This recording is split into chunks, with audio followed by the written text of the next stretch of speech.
Всем привет, друзья! Добро пожаловать в море воров. Меня зовут Мурма, и это 20 советов для новичков. Сейчас скидки в Стиме, и значит, новых игроков стало больше. У меня на канале огромное количество гайдов, и все ты можешь найти в плейлистах. Также можешь и другие советы для новичков посмотреть. Ну а сейчас разберем самые часто задаваемые вопросы. Так что не забывай свой лайк и приятного просмотра.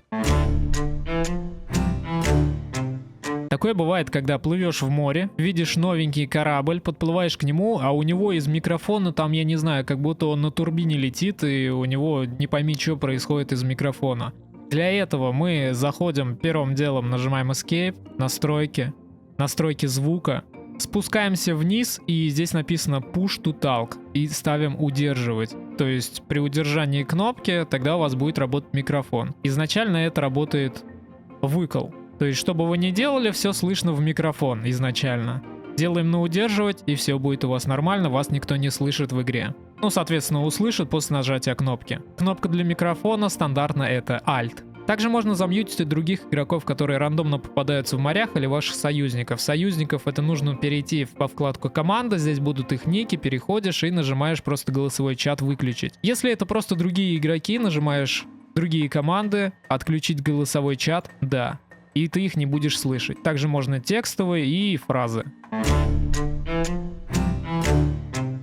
Еще одна проблема у новичков — это когда они ставят флаг, залазят на воробьиное вот это вот гнездо, и нужно поставить, соответственно, флаг. Они заходят вот сюда вот и смотрят, здесь классный красный флаг, метка смерти. И думают, если его поставить, это будет круто, но он же красивый.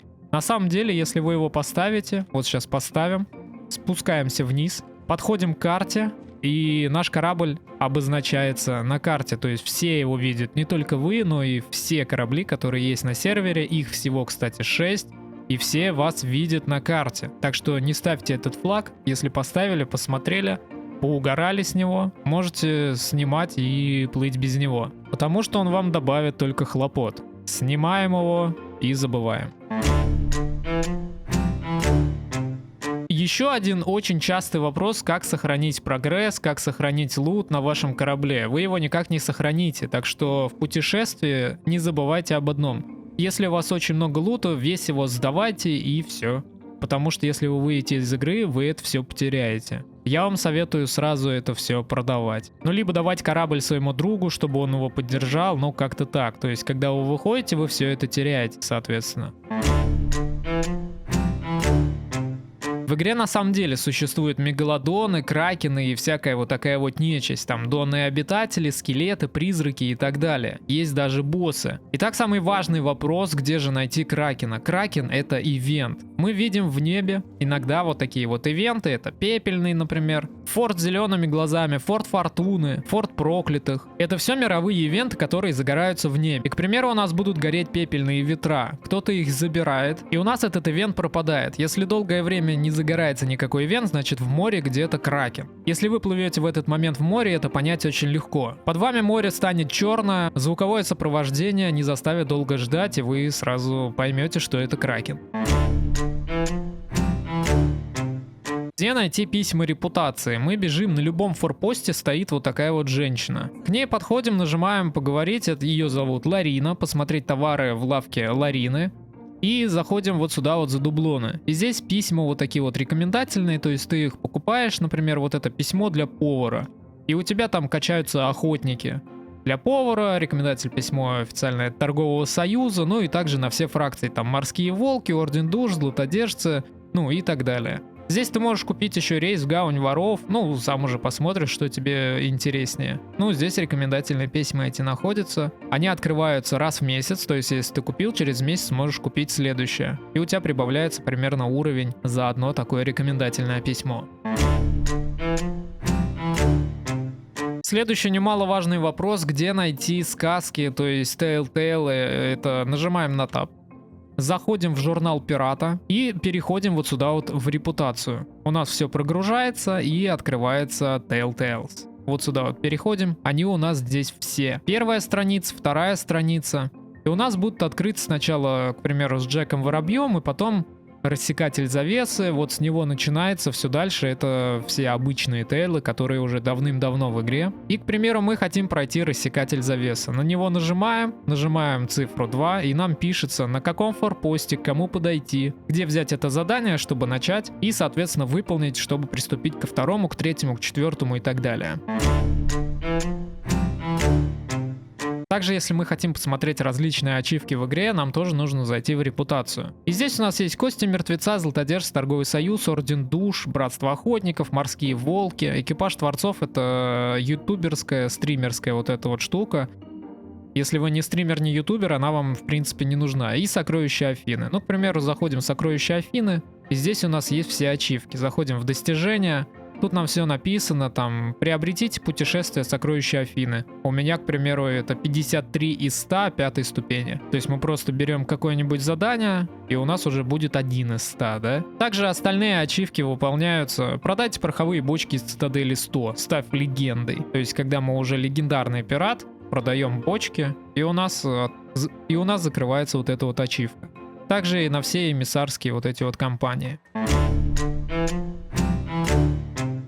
Еще один вопрос, тоже очень важный, что такое эмиссарские очки. Также нажимаем на таб, журнал пирата, репутация.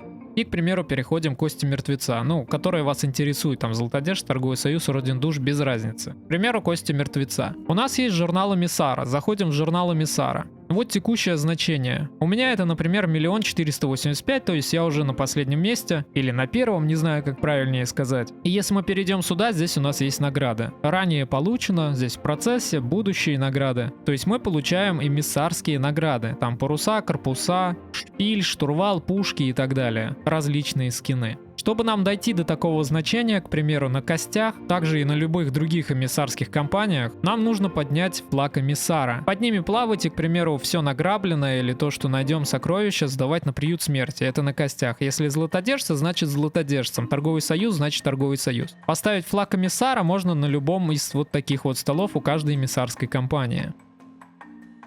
К примеру, ставим, у нас загорается вот такая вот штука, поднимается флаг на корабле.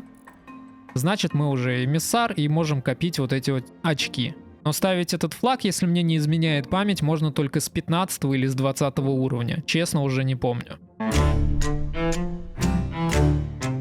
Самый часто задаваемый вопрос от новичков, кого лучше прокачивать в самом начале. Прям вот если ты только зашел в игру, лучше прокачивать златодержцев. Они тебя отправляют в путешествие, где ты выкапываешь сундуки, разгадываешь загадки. Потом можно взять еще и сокровищницу, это тоже интересно. Я советую начинать со златодержцев. Если тебе хочется побольше повоевать, это, конечно же, Орден Душ. Здесь путешествие заключается в том, что открывают нам борьбу со скелетами. Мы сражаемся с различными капитанами, скелетами, с них выпадают черепа, и мы эти черепа привозим обратно вот сюда вот на Орден Душ. Ну и, конечно же, Торговый Союз — это более пассивная такая эмиссарская компания, которая дает путешествия в формате «отвези груз», «забери груз», «привези» или «найди животное». Если ты только зашел в игру, это будет не особо интересно. Я советую заняться все-таки златодержцами. И когда поиграешь парочку-троечку деньков, можно взять уже Орден Душ. Но я советую прокачивать до 50 уровня, к примеру, златодержцев, потом ты берешь Орден Душ, потом уже Торговый Союз. Если тебе не нравится Торговый Союз, можно взять, конечно, Костей Мертвеца и прокачивать их на легенду. Как поставить двойное оружие? Это легкий вопрос, но многие сталкиваются с такой проблемой, что не знают, как это сделать. На любом форпосте есть вот такой вот ящик, так скажем. К нему подходим, нажимаем на F, и здесь выбираем, к примеру, на первый слот мы ставим пистоль, на второй слот у нас дальнострел. Можно также выбрать мушкетон, можно выбрать саблю, как вам угодно. И вот у нас есть пистоль. И есть, соответственно, дальнострел. Такой же ящик есть на корабле, так что можно там в любой момент это все поменять. Есть еще ящик, где можете взять патроны. Сейчас я это покажу, потому что когда я первый раз играл, я об нем моторную лодку завел. Я о нем даже не знал. Вот он где находится, а вот он наш ящик. Так что с даблганом вопрос решен. Где взять много ресурсов? Мы когда только заспавниваемся на форпосте, мы оббегаем весь форпост и находим в бочках вот такие вот ресурсы. Эти все ресурсы относим на корабль. Можно сбегать 2, 3, 5 раз, без разницы. Главное облутать весь форпост. Дальше мы берем задание и отправляемся на задание. Пока мы плывем на задание, можно выстрелиться с пушки, можно остановиться у какого-нибудь острова и также пролутать весь остров.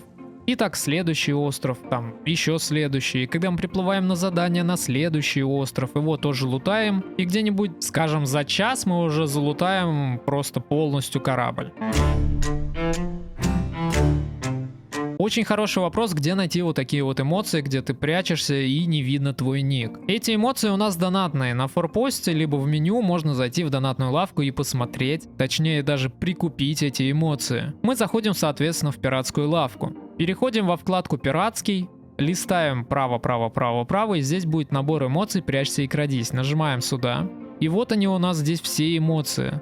Вот эта вот эмоция вообще бесплатная, спрятаться. То есть у вас не будет видно ника. Ну и остальные можете уже прикупить за деньги, так сказать. Сейчас, кстати, скидки можно урвать подешевле. Очень частый вопрос, который мне задают на стримах, это как прятаться на форте. Например, у нас горит форт Фортуны, и нам нужно спрятаться на форте вот на вот таких вот вышках.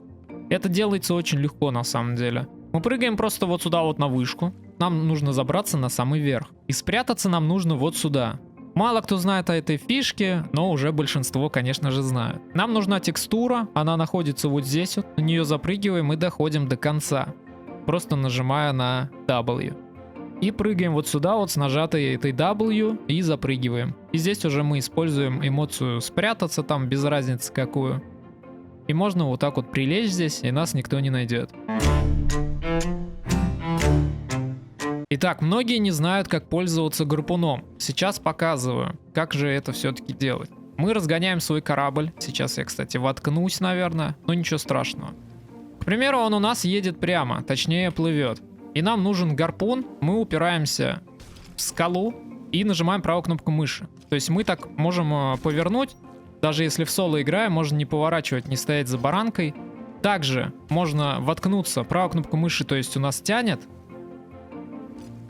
А если мы воткнемся и будем удерживать R, сейчас что-то отцепилось, удерживаем R, то есть это просто держать. Он у нас не тянет, а просто держит. Это также можно использовать на кораблях. Я, кстати, использовал на стримах, просто нажимаешь R и удерживаешь. Вот сейчас я жму R. Если нажму на правую кнопку мыши, тогда он будет тянуть сильнее. Вот такая вот фишка с гарпуном. Очень важная проблема у новичков, как же тушить бочку. Мы ее берем, зажигаем и не знаем, как потушить. А вот так вот она тушится. Тушить на правую кнопку мыши. Это очень легко, но я тоже это по первости не знал, так что, ребят, кто не знал, пользуйтесь.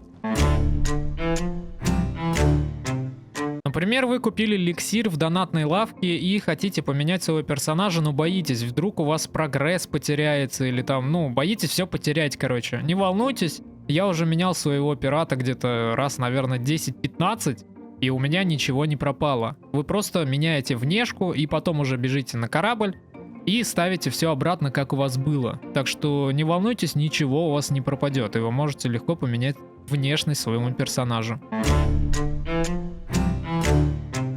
Ситуация такая, вы достигли уровня, чтобы купить эмиссарский флаг. То есть вы уже можете его ставить и плавать под ним. Это тот флаг, который вам дает бонус к золоту и к репутации. К примеру, у вас уже 5-я ступень флага, вы плывете в море и вас топят. Я когда только начинал играть в море воров, я всегда думал, что при потоплении я теряю этот флаг, и я опять буду его покупать там за 15 тысяч золота или за 20, или что-то такое. Но на самом деле ничего покупать не нужно. Мы просто плывем на форпост или загружаемся на новый сервер и также ставим этот флаг. Никуда он у вас не девается и золото тратить не нужно. Просто ваш флаг при потоплении могут продать на приют смерти. Также, если вы его отвоевали, также можете его продать на приют смерти за 1 копеечку золота.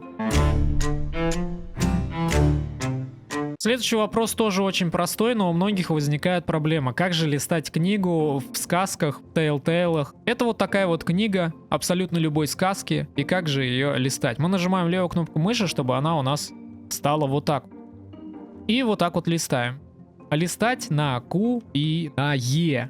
Q, E. Вот так вот нажимаешь, то есть влево-вправо. Ну и тут, в принципе, сложного ничего нету. Я, бывает, захожу к стримерам, которые только начали играть в эту игру, или играю с рандомами, с новичками.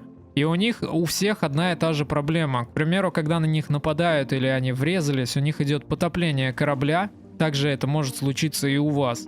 Очень быстро набирается вода в трюме, и новый пират начинает изначально сразу долбить доски. Но у него вода все поднимается, поднимается и поднимается, и он не успевает дочиниться, и корабль тонет. Изначально нужно всегда вычерпывать воду, то есть у вас, чтобы оставалось прям вот чуть-чуть. Чуть-чуть осталось, и уже начинаете забивать доски. Сюда, там, сюда, в зависимости сколько у вас дыр. Потом просто довычерпываете эту воду оставшуюся, и вы тем самым спасете свой корабль.